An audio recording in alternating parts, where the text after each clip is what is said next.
everybody, and welcome back to the Tea with Crema. My name is Chris. I'll be one of your hosts today, and I'm joined by my best friend, Emma. Good morning, everyone. Today, we are recording a very special episode because if you remember, 360 plus days ago, Emma decided that after 77 years of living with Isaac and being in a relationship, they tied the knot officially in the courthouse in California. Down, down, down, down, down, down, down, down. So it's very, very, very special because it was a long time coming. So today we're just reflecting on what it's like to be married as opposed to kind of married, but not really. So that's the topic of today's episode. But before we get started, we have our tea check. So Emma, what tea did you bring today? Today, I am drinking, I'm going to go with it's from a company called Tea Boutique, because everything's in Japanese and or Chinese. I'm drinking a pineapple dong ding oolong. It's so far very nice. It's said to only steep for 2 minutes, but I decided to steep for longer because it wasn't really tasting like much. Now it is though. So it's been steeping for a good probably 10 minutes now, but it tastes fine. Chris and I were just talking that I might need to drink it a little bit faster because it might get a little bitter. What are you drinking today? Today I have a red velvet cupcake rooibos, which I'm not going to lie, thought it was going to be gross because it had those little chocolate pieces in it. Again, I still don't understand how red velvet's chocolate, but that's neither here nor there. However, it ultimately ended up being really good. Add a little bit of half and half to it, and it was really nice. It was honestly one of the few times where I was like, this makes sense. I could definitely eat this with a cookie or with a dessert of some sort. Like if I was at tea time, I would order this tea and cake. It was a dessert tea. Mm-hmm. But it was a really good tea. I would order it again. Isaac really likes rooibos as well. That's like one of the few that he like really likes. But I think because people normally, they don't ever just do rooibos by itself. Rooibos, I feel like maybe takes on flavors very well. So that's why he likes it. It's normally like the apple rooibos or grape rooibos. That's something I'll have to look into. But it worked out. It was one of those like pleasantly surprising chocolate teas that I would actually drink again. So in any case, diving into our episode about your anniversary. First of all, congratulations. I don't know the statistics, but I know not everyone makes it to a year. Kim Kardashian didn't make it to a year for 2 out of her 3 marriages, so. Boom. Look at that. So you're already there. No annulments here on the Tea with Crema. We don't do that. Because those are for rich people. And things I don't have, money. We've committed. But again, just a quick overview. We have a whole episode on the early days of Emma and Isaac's relationships. If you want to check it out, it's one of the earlier episodes, one of our first love episodes. Very cute. It's a very funny story. There's some running and hiding, and it's very fun. And their first date was not at In-N-Out. It was at the beach. Let the record show. Yep. As I got it right this time. It was not at In-N-Out because beaches are free apparently. So yeah, and In-N-Out is not. I get it. So the important part is you got married. It's happening. It happened. And before we really get into like what it's like being married, I want to give the listeners a little insight into the wedding day itself. Because we actually haven't really talked about it at all. We talked about planning the wedding, and then we've just kind of moved on as if nothing ever happened. Just pretended like, oh, this major moment didn't really happen. So if you want to give us the highlight reel of your wedding day. You know what's so funny is because our episode talking about the wedding day, it was the Here Comes the Bride episode, actually released the day of us getting married. Like I pressed publish and then ran to get my makeup done. So that's kind of a sneak peek of how my day went. It was also such a whirlwind that there's a lot of it that I just don't particularly remember because I left Japan on Thursday I left Japan on Friday. We got out of school on Thursday, left on Friday, flew back to California. We had Isaac's graduation party on Saturday, and then we got married on Monday. So within those first 5 days of us being like in the process of us getting married, it was such a whirlwind and there was so much going on. My sister really did hold down the fort for that entire thing. Like, she really made sure that when I came in, everything was done, everything was prepared. So I shout out to my sister and my brother-in-law for giving us the space to even have our wedding. We were really going back and forth the entire last year before I came back home and planning the wedding of like, are we going to do it at a venue? Should we just do it big now? Should this just be because we're trying to get you into Japan and we need visa papers? Or like, should we just make it small? And then 5 years down the line, we'll have like an actual like vow renewal. So we decided to go the route of we'll do an actual vow renewal when we come back home to the States. So this was supposed to just be very small, just our siblings and our parents, 50 people tops. Like, that was it. And it turned out to be a lot bigger. Not a lot bigger, but it was just, there was so much going on that people were inviting people who were not invited. I'm gonna just put the tea out there. Because we had explicitly said, like, no, like, extra family, because we both have such big, what's the word? Extended families. Thank you. Yes, we have I was like, advanced families. We both have such big extended families that we didn't want to leave anyone out because we have so many aunts and uncles that are special to us. And in the process, extra people were getting invited. People were getting uninvited for some reason, who we had never invited in the first place. And it was just getting larger and larger. And I was just getting more and more hands off. Like, I was like, you know what? I don't care. So my dad ended up cooking for our wedding. He made my favorite food. So he made steak and his mashed potatoes and all of these things. We also had a taco man just because we were like, we don't know if we're going to have enough food with the taco man. So that's why my dad was like, oh, I'll just cook for everyone. So the food was really good. Ended up turning into a karaoke night by the end of the night when everyone had been imbibing in some alcoholic beverages. But yeah, so like the whole day itself went by really quickly. Like, I woke up, released the episode, had my makeup done by a really good friend at Khadijah. I'll tag her below because she did my makeup for that. Then, oh, I completely forgot about this part. I know this is turning into a really long story. Isaac decided last minute, when I got in on Friday, he was like, oh, I'm going to go and get a suit. And I was like, why don't you just rent a suit? Like, why do you need to get one? He's like, oh no, I know this lady. And I was like, but like, we don't need that. Like, just rent it. And he was like, no, it's okay. It's okay. So Friday, he had been like the entire weekend had been going back and forth to LA and back to Orange County. That's about an hour and a half drive both ways, just to go and get the suit. On the day of our wedding, I swear to goodness, we had to be at the courthouse by 4:00 because that is what we chose, the last possible time, because we wanted like sunset pictures and, you know, we just wanted it to be cooler when we had the actual reception. 4:00. So we have to be in the car leaving by 3 just because traffic we knew was going to be a mess. And my brother-in-law was taking us. He was our only witness at the courthouse because we didn't want to, at the time it was COVID, so we could only have 5 or 4 people in there.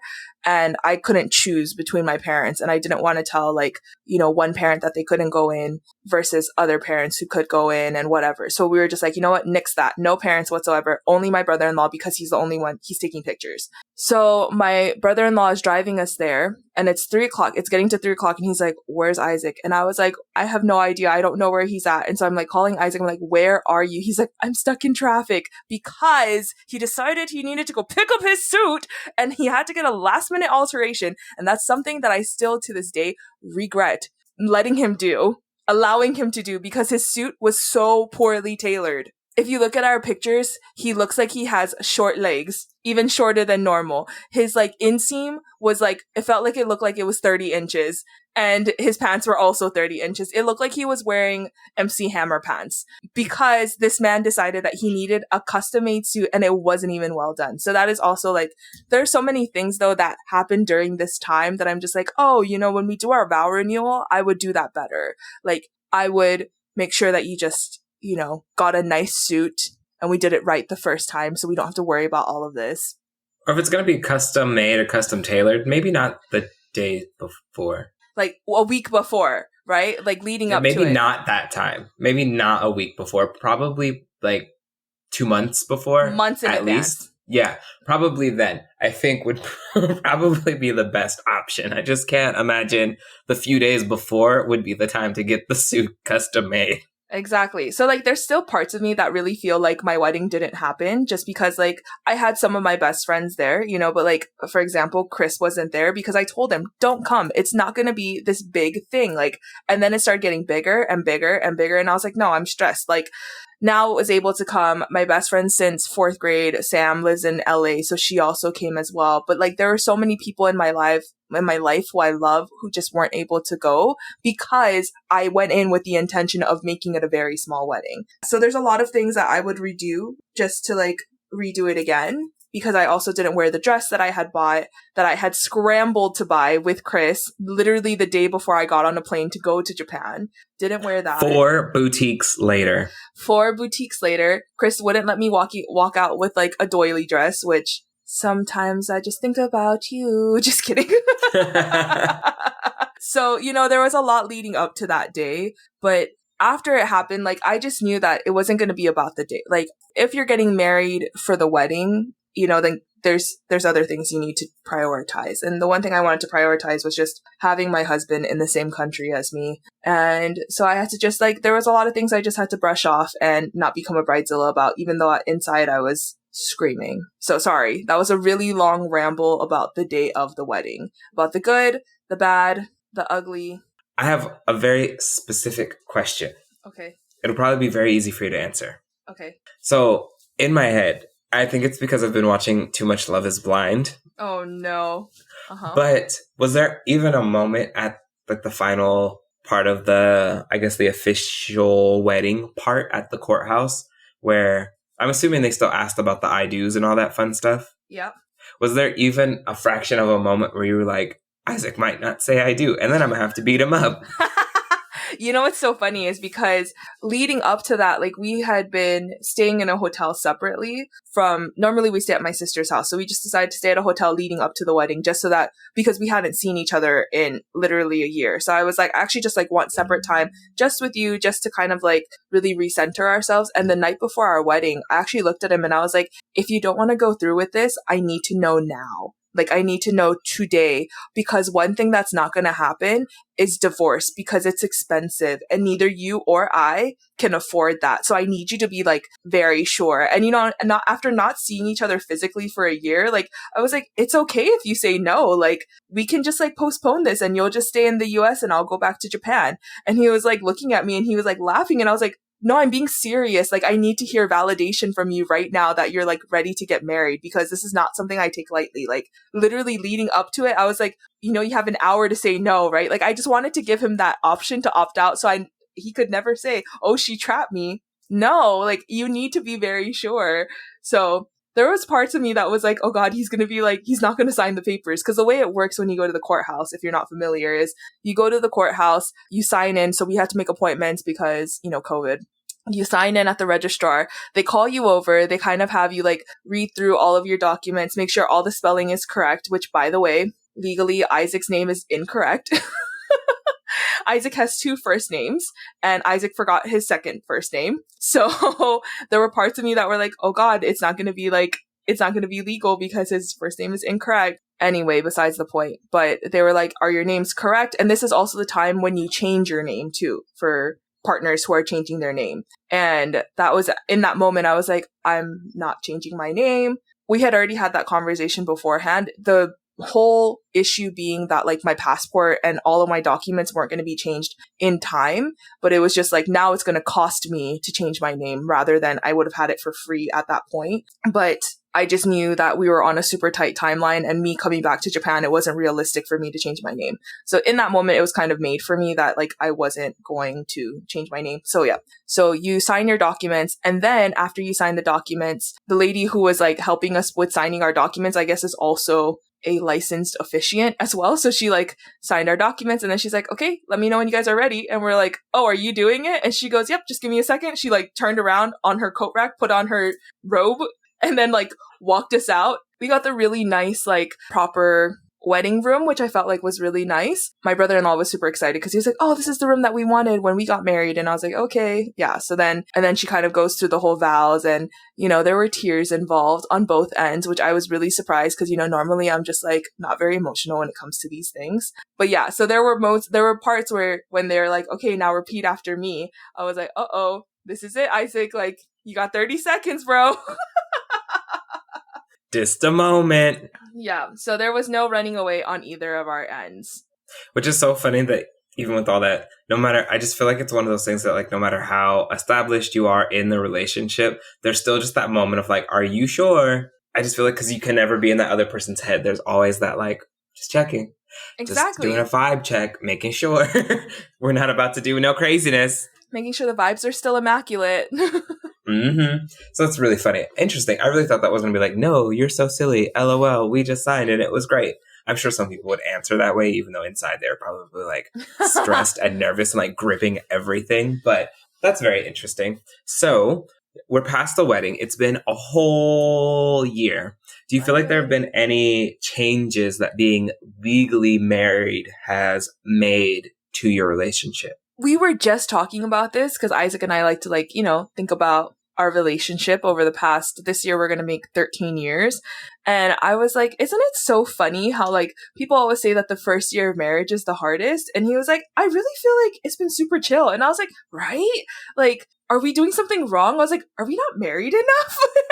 But we were thinking about it too, like on average, people probably know each other, 5 years or less when they get married. And it would make sense why the first year of marriage is hard. Like sometimes Isaac and I reflect and like year 7 and 8, those were really tough years for us because it was very much so like, okay, we've been together for, 5+ years. Is this what we want for life? So I can see why people say that it's been like why it's the hardest year. But I think Isaac and I have already kind of gone through those stages of like living together, and we lived together for so long. And, when we first moved to Texas, that was a really hard year for us just because I felt like I was mentally not in a good space. So I feel like we already kind of had those like marriage jitters out of the way. Like there's nothing that has felt different other than now the stakes feel higher. Like I feel like there's so much that's at stake with us in our relationship in terms of like, I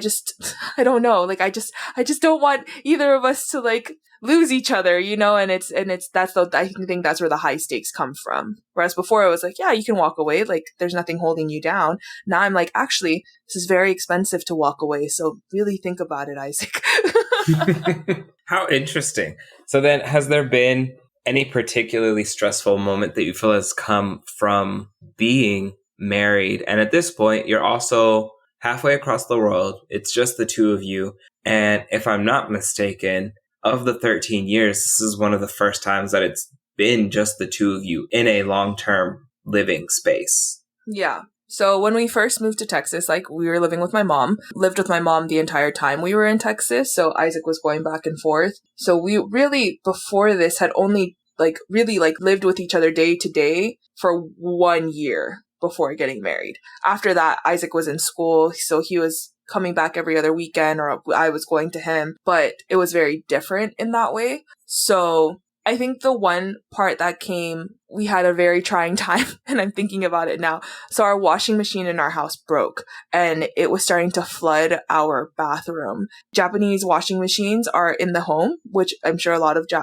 washing machines are just in the home, but the way that the pipes that it goes through are kind of exposed, and we had been doing so much laundry recently that it started to like overflow, and it was just kind of happening all the time. So there was one time where it happened and I just like looked at the washing machine and I was like, what the F? And I was like, it's okay. It's fine. We'll like work through this. So he like went in, was scooping water into the bathtub.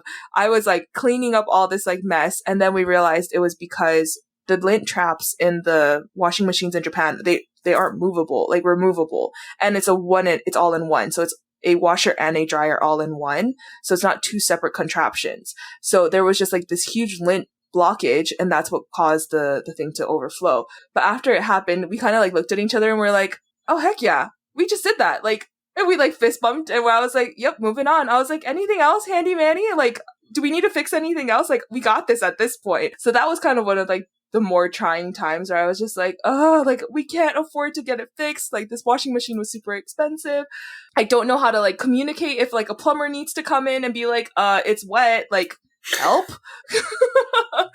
So there were so many times where I was just like thankful that Izak was here, because I was like, this has never happened. I was like, in the first year that I was living here, this never happened. This was never an issue. So, you know, really trying to like problem solve and work through that was really interesting for us as a relationship, because I was like, you know, we're going to have to make it work. Like, we're literally the only people here that, you know, are our closest family to each other. When the yen took a really big plummet, that was pretty hard on our relationship too, because Izak was, you know, what do they call it? Like invisible labor, right? Like making sure that the home is taken care of. So he was like really on that end, making sure that, you know, dinner was cooked, making sure the house was cleaned and all of these things. And the yen decided to plummet, and my salary was just not enough for two people. So we really had to like scramble. And I was like, okay, like we're really going to be like top ramen, like until payday, because things we can't be doing is wilding and going out and, you know, really looking at our finances. So this was also kind of, we've had conversations about financials before, and I felt like that was really important for him to understand how much debt I was in and to know how much debt he was in, because we had to be really transparent about that. And because I was the only one working, like supporting that and making sure that we were making our payments on time. So I think that was one of the more difficult conversations, because maybe it's just like Pacific Islanders or maybe it's Americans are so like hush hush about those things. So really normalizing the conversation of like, this is our budget. Like you can't go over this budget. You know, staying under would be ideal because that would give us more, you know, wiggle room, but also understanding that like fruits and vegetables are getting super expensive in Japan. So like, what are some alternatives? Can we go frozen? Can we do this? Like, and really working through that, I felt like was one of the more trying times in our relationship. Did I even answer the question? Probably not, but that's okay. No, I'm just kidding. You did. I like lost myself in the sauce as I was going through that. So really talking about all the stressful parts. It's really great. It's fine. I do that on purpose so that we can get to the best parts later. It's totally strategic. You're making me question my marriage.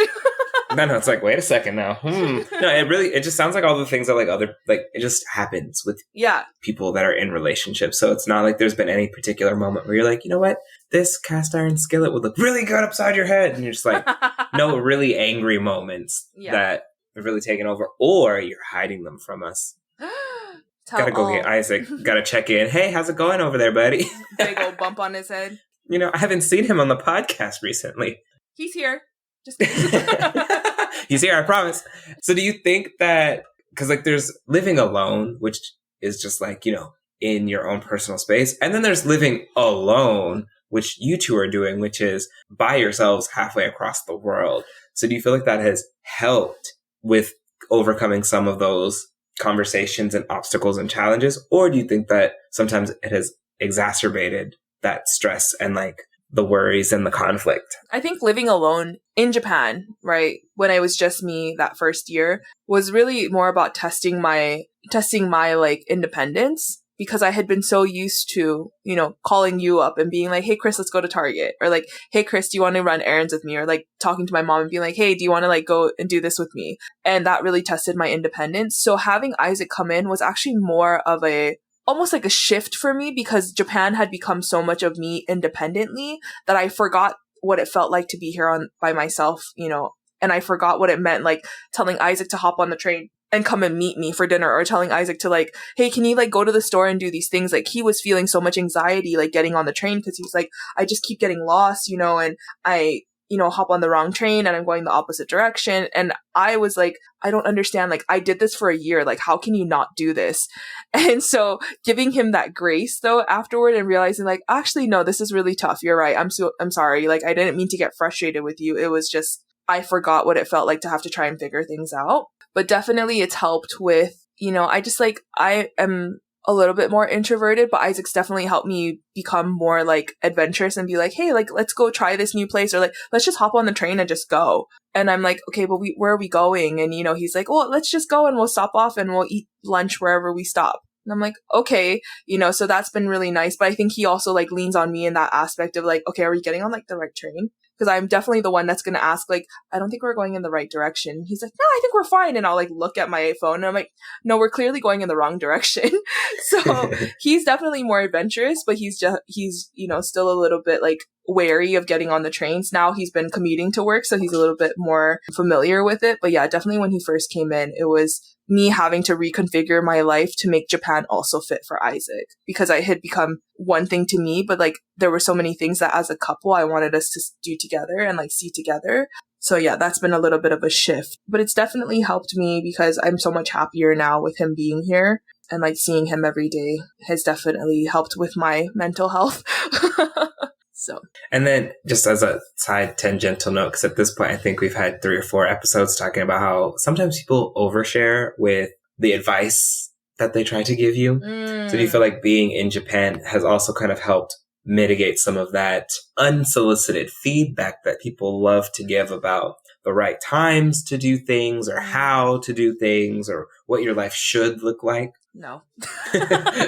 People still offer. You know, people still offer it. FaceTime, I think, has kind of helped with that. Also, I think it doesn't help that Isaac's siblings in the US continue to pop out babies. And so they're like, okay, it's your guys' turn now. And we're like, nope. It's not. Thanks. It's not, but thank you. Did you mention? Tag, you're it. Actually, I'm not playing the game, so. I was sitting out, like my leg's broken.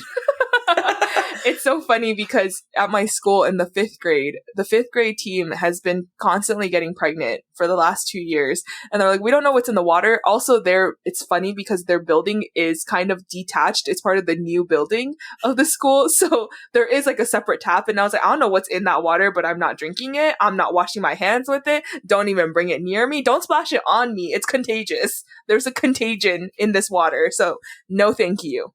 No one's ever actually given us like marriage advice, which I think is funny. People were pushing us to get married for so long that I think that now that it's happened, they're like, okay, yeah, that's all we wanted. Just to put a ring on it and be done. We just didn't want you guys living in sin, whatever that means. Okay, so you've mentioned that overall you feel like having him there has really helped with your mental health. But do you have a few highlight reels, some fun things that you have done together since y'all have been married, either in Japan or, because you really weren't married in the States for very long. It was maybe like a month, and that was a weird time to be married. But since being back in Japan, what have been some highlights of the married life? Some highlights have been just like taking him to my favorite restaurants. Hiking with him has been really nice. And then at the same time, because I was hiking by myself, like learned how to be really independent. And for some reason, when Isaac comes around, I kind of like, what's that word? Like when you like... Regress? Yeah, I feel like I've regressed when Isaac's here because there's so many times where I'll be hiking and I'm like, oh my God, my pack is so heavy, as though I don't hike regularly with like 50-pound packs. And I'm carrying like maybe 10 pounds. And I'm like, I can't carry this. And I'm like, what is wrong with me? Like, I know how to do these things.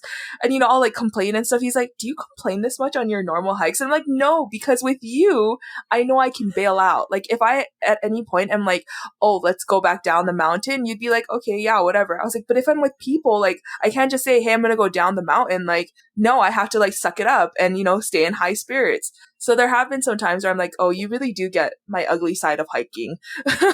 Yeah. So, you know, we've done a little bit of traveling across Japan, mostly to like nature hikes and things like that to help me prep for some of the larger hikes that I was taking this year with the students. What else have we done? Really just kind of connecting at home. Isaac's become like a really good cook. He's always been kind of our chef at home, but I did most of the cooking back in Texas and he would kind of sous chef, but now he's really taken on the role and, you know, he's getting really good at it. So I think that's one of the more positives that we've seen out of living in Japan together. Yeah, but really just kind of like exploring a new country where neither of us speak the language, but we just try our best, I think has been one of the highlights of being married and living abroad. And then there was the one time that you saw Lil Nas X, which I still consider that a highlight in your marriage, even though we don't talk about that. Also, like, I still get secondhand embarrassment thinking about, not even secondhand, I get firsthand embarrassment. And I still, honestly, every time I see Lil Nas X post, it just like triggers me. Just have a moment of just like, oh my God. Because Isaac was also my hype man for that. The one thing that I appreciate about my husband is that he will hype me up. Even after he saw me throw up the tea and throw up like the gang signs at him, he was like, I came back, he's like, I cannot believe you just threw up some gang signs at that man. And I was like, After he hyped you up to go talk to him in the first place. Well, because Isaac was like, just go and ask him. And I was like, no, I don't want to ask him. Like, he's here with his friends. Like, obviously no one's bothering him. No one is really, like, recognizing him right now. It's okay. It happened. It's a highlight for me. It was a highlight. It was really cool. But yeah, I have blocked out that part of my experience because I am still very embarrassed by it. Really blocked out that one brunch. That whole day just doesn't exist anymore. That whole brunch. It does, but it doesn't. No. It does in the pictures, and that's about it. That's it. So overall, what would you say is your final Yelp rating, first year marriage in the books? 5 out of 5, honestly. 5 stars out of 5 stars. I recommend anyone marry their best friend. I really do. Like, Isaac and I have truly grown. You know, if we were the same people we were at 16 years old, we talk about this too. I was like, we were high-key toxic. Like, should not have probably made it out of those first couple of years of being together because we were so toxic. And like, teenagers are just finicky creatures. But, you know, I'm so glad that we've grown out of that. And 13 years later, like, I can truly say that he has my back. I have his. Like, marry your biggest hype person because, you know, all you're going to get out of life is just adventure. So I'm really glad to, you know, have someone like my husband to grow old with. Ugh, that was so mushy. Moving on. You heard it here first. No real tea. Just 5 out of 5 stars. Boring. I know. No drama. It's okay. You save that for another episode. We'll find some drama somewhere not related to your marriage. It'll happen some way. Who knows? She might throw some gang signs up at someone else in the future. We never know. No more gang signs. No more gang signs are being thrown at any more celebrities. I am over my celebrity hunting days. Unless it's Jason Momoa. Oh, I'm going to throw up all the T's. I'm going to throw up T's. I'm going to throw up M's. I'm going to throw up J's. I'm going to throw up whatever he need me to throw up. Good times. Any final thoughts that you want to share? If you are going into marriage, only thinking about the wedding, but not thinking about your marriage afterward, maybe reconsider getting married. Well, that's very interesting. It's also probably very frugal advice. Weddings are expensive, so just really consider what you're doing this for. Right? Okay? That's exactly. Well, with that, it is time for our rapid fire question. Emma, what is your rapid fire question today? Okay, if you were to write a book about one of your special interests, what would it be about? Man, I have a lot. I was like, you have a lot of niche interests. I know. I could write a cookbook. I could write a book about dinosaurs. I could write a book about plants. I could write a memoir. I could write a book study about book clubs and how not to start them. I could write a book about starting a podcast. So I could write a book about a lot of things. Can you pick one? They gave you $1 million as your advance and said, write a book about your special interests. I think the thing that I would probably enjoy the most would be writing about dinosaurs. I don't know what it is. It's just been like since a childhood fascination, but just it would be fun, especially if they were like, you also get to go on a time machine and then go study the dinosaurs and then come back and write what happened. I wish I had a time machine. Dinosaurs. I too also have very niche interests. One of them being the royal family, and I hate colonization. It really is one of those like things that I've had to unpack with my fascination with the Windsor family because, you know, they're out here just being racist and colonizing things for no reason, honestly, other than to just exude their power. So probably not them. They have enough books written about them. I recently come across the show Narcos, so I've been really into that too, but I feel like that might get me killed if I write any type of book about that. So maybe not that one either. Hiking as a big girl, that would be my one thing. Trekking as a big girl. What to wear, how to not chafe, what to pack, where to go, who's nice about it. That would be my book. I'm sure that could be a real book. I feel like that's real content. And so you could probably actually quit your job and just go hiking around the world as a big girl and be like, these are my experiences. Boom, done. Nailed it. Literally, just put it on TikTok, put it on Instagram, write about it after you're done, and then you retire, and you've done it. Could you just redact this entire conversation just in case that's my $1 million idea? Could you imagine? And then like 5 years from now, someone does it? No, I'm doing it. I'm doing it this summer. It's copyrighted. No one can take it. Hiking while big? Something. Okay, well, come up with a cuter title because that's... Big girl hiking? Big girl trekking? You got it. It's okay. You keep workshopping it because those weren't it. But you just keep working. Today's question comes from the big book of questions. It had to do with me pretending that I do numerology. So I just took the magic number of your anniversary day and got the number 10. And question number 10 is, what comforts you on bad days? Oh, I've been having some pretty bad days recently. And the thing that's been comforting me is that my husband knows the snacks and food I like. There's been a couple of times where I've just like been so stressed out and he'll just come back with like a bag of popcorn and a Coke, and he's like, here you go. And he'll just kind of like push me on the couch and put me under a blanket. And he's like, you need a break. I'm like, I do need a break. You're right. So I don't know if it's my husband or if it's the coziness or if it's the snacks. Could be. It's just all of the things happening all at once. Maybe that's what it is. The combination of the three things. I think so. What about you? French fries? Like really good French fries? Facts. A really crunchy French fry. Perfectly salted. It don't have to be super crunchy, but like crunchy enough. Or like a really well done flavored French fry. Like an actually well done cheese fry or a well done garlic parmesan fry. Facts. Just like an actually, just really good fries. You know, it's that. Or sometimes there was like a few weeks ago, where I just really wanted a slice of cake. Not a whole cake, just a slice of really good cake. Did you get it? No, definitely did. But I think overall it's probably foods. Because I don't know what it just, something about it just really releases the happy things in your brain. It's the dopamine. That's what it is. You know what doesn't make me feel good on bad days? What? Running. No one is ever going to try to convince me otherwise, because so many people try. They post it on the everywhere.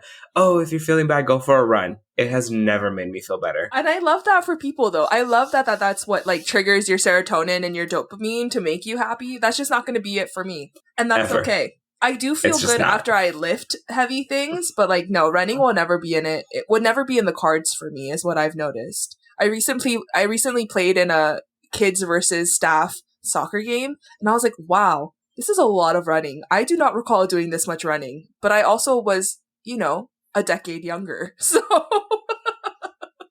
So yeah, no, running's not it, but food, specifically French fries, is. But Emma, where can people find the podcast? You can find our podcast on social media, Facebook, Twitter, and Instagram at The Tea with Crema. If you'd like to buy us a cup of tea, you can also Venmo us at The Tea with Crema. You can also stream our podcast wherever you like to stream your podcast. We hope to see you next time. Bye.